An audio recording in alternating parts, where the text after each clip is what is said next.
My name's Angelo, and welcome to We Want Picks. This is the only channel dedicated to UFC fight picks and DraftKings lineups run by MMA insiders and professional fighters. Every week, I join Dan Kramer and Nick Newell, two longtime professional fighters that have fought at the highest levels on the planet, as well as Jacob Lyons, a skinny kid from Indiana. So join us every single week for our full fight card breakdowns, our individual fight card breakdowns, our betting guide, and our DraftKings lineups. Next up at UFC 260, we have the new co-main event of the evening. We have Tyron Woodley versus Vicente Luque in what the odds makers are assuming is a beatdown. And I could be wrong. I'm going to go to you first, Dan. Tyron Woodley's an American top team guy. You're an American top team guy. I'm assuming your paths have crossed in years past. But I don't think Tyron Woodley's losses in recent history are an indication of his career being over. He has looked flat. I mean, the statistic was something absurd, like he hasn't won a round in 200 years or something stupid. But Vicente Luque is not on the same level as the people that Tyron Woodley has lost to. He just isn't. And I may be the lone survivor here in saying something like that, but I'll go to you first, Dan, just because of your American top team experience here. Very quickly before I hand it over, Vicente Luque trains at the American top team defectors, and the Black Zillion defectors form that new team. And Vicente Luque trains with two people who beat Tyron Woodley. You've trained with Tyron Woodley, around Tyron Woodley, at the same gym as Tyron Woodley forever. How do you see this going? Am I wrong? Is Tyron Woodley's flame just completely burnt out? Or is this just, there's levels to this and we're going to see that? Honestly, I don't know. This is a tough one. I almost wasn't going to make a pick on this one because I'm really not sure how it's going to go. I will say, to your point, Tyron's last three losses were two killers: Usman, Burns, and Covington. All decisions. They went the distance. And prior to that, Covington stopped him with the the fifth round with the end. Right. But whatever. They were all on their way to decisions for the most part. It's not like he got put away by anybody. But yeah, prior to that, he beat a bunch of killers: Till, Maia, Stephen Thompson, Lawler, Gastelum. Crazy run. So he's got what it takes to beat the best in the world. His last three fights, he's just looked flat. He has not looked like he had a sense of urgency. So it's hard to say what he's going to look like this fight. I really thought the last fight against Covington, with all the smack talk back and forth, I'm like, if there's not a fight that gets him up to be ready and to be aggressive, like, I don't know if there's one that is gonna, if this doesn't do it. So that's more kind of my concern with Woodley is what are we going to see the Woodley of 4 fights ago, or are we going to see more of what we saw the last 3 fights? Vicente Luque, on the other end of things, he's won 8 of 9. His only loss was Stephen Thompson, who's like trying to figure out a Rubik's Cube. His last loss before that was Leon Edwards, who's a potential future champ. So the guy's good. Chris Striker, good kicks, calf kicks.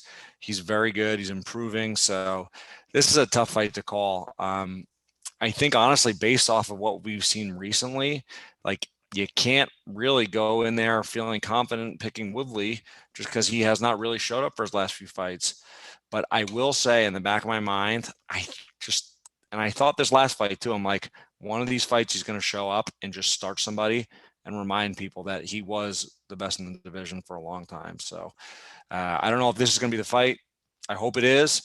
So I'm going to make him as my pick. But I really have no idea what's going to happen in this one. It really comes down to what Woodley shows up.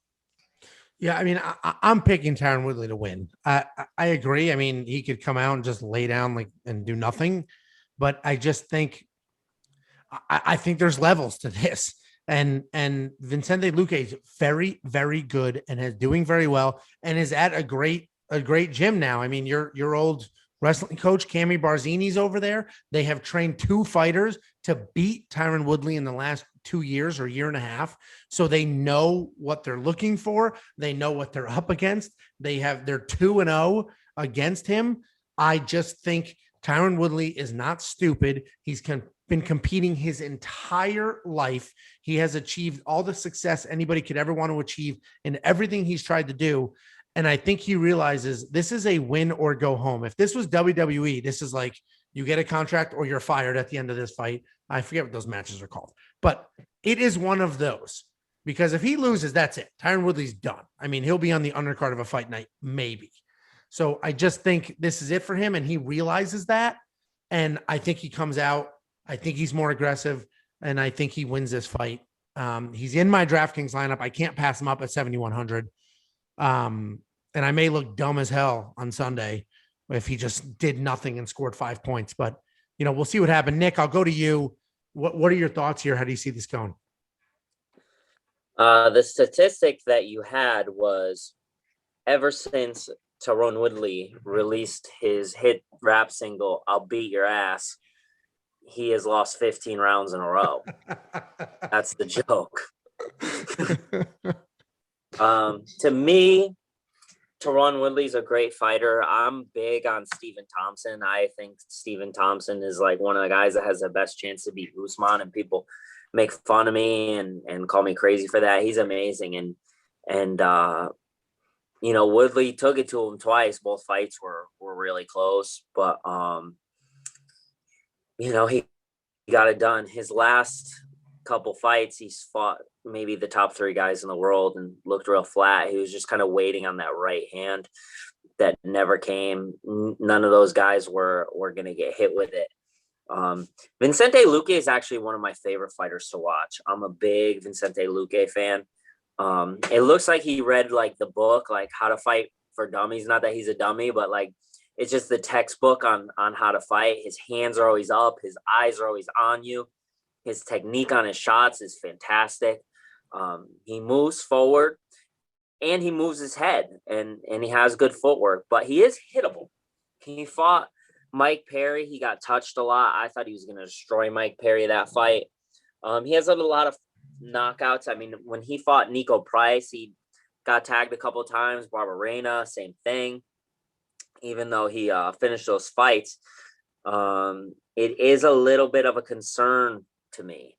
But the sit back and wait and be last, counter strike Woodley as he gets older and slows down. It's not like he's like 100 years old, but still, I don't think that style works out great. I'm going to pick Luque to win this fight.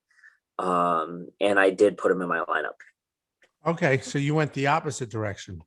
Mm-hmm. Let me take note of that. So, Jacob, what are your thoughts here? I know earlier in the week you were pretty high on Tyron Woodley. What are your thoughts? I know you're always very technical in your analysis. So why don't you go ahead and break this down for us? Yeah, I love Tyron Woodley. I loved him as a champ. I know a lot of people didn't, but for some reason I love him, and he's got all the capabilities. And at $7,100 for a former champ, I just don't think you can pass that up with his power and his wrestling abilities. He seems to go away from his wrestling now, and he had issues with people that were using wrestling against him. He was getting absolutely mauled by Usman, by Burns, by Colby. Vicente Luque can grapple, but he's not going to maul Woodley. I think Woodley can be a little bit more Woodley style, where he just can kind of wait, where those other guys, pressured him, had him against the fence, had him on the ground. He never really got to, kind of wait on them and catch that rhythm. So I like Woodley in this fight. The thing that I noticed at first when I was putting this graphic together was I think they took that picture of Woodley immediately after taking his belt, because he looks so sad in that picture. I don't know why. I looked at it, I'm like, man, it looks like somebody literally just ripped the belt out of his hands. But with that said, $7,100 for a former champ with his power. And if he just all of a sudden just starts using his wrestling again, he's got all the wrestling credentials that anyone else has. So yeah, I have him in my lineup, and I think he wins the fight. You bring up a good point. I bust your balls about not being technical analysis, because you're the only one on this panel that doesn't have any actual MMA ties other than, your DMs. But it is the wrestling piece is a solid point where Kobe wrestled. Burns, he's not a wrestler by trade, but he's a grappler by trade. He wrestled, and Usman is absolutely a stud wrestler. Where Vicente Luque, coming from that camp with Cami Barzini as his wrestling coach, his game plan may be to wrestle, but it may be a lot harder than he thinks it is if Usman or if Woodley is like, nah, not you. You're not going to take me down. And then it'll be a tricky night. So this is definitely a harder fight to call than any of the odds makers said. I mean, this should be minus 120 plus 150 is what I would see this as. These odds are just based off of Tyron Woodley has looked like crap in his last 3 fights. And maybe that's the way to do it, right? Why are you looking at a guy's entire career when the last 3 fights have been absolute trash? But it will be interesting. Tyron Woodley is in my lineup. I think this is his comeback. And if it's not, it's his retirement fight. So we'll see what happens. Before you go, check out the description below. In there, we have links to our Facebook, our Twitter, our Instagram, and more importantly, to our DraftKings League. Check out the league, join the league, participate in the contests, and as we get going and as you start winning, we're going to start handing out gift cards and participating and doing things like that. So check those out. Every week, there are drops on every fight card. So make sure you check out this channel and our social media on Saturday before the fights start so that you have our most updated lineups and picks.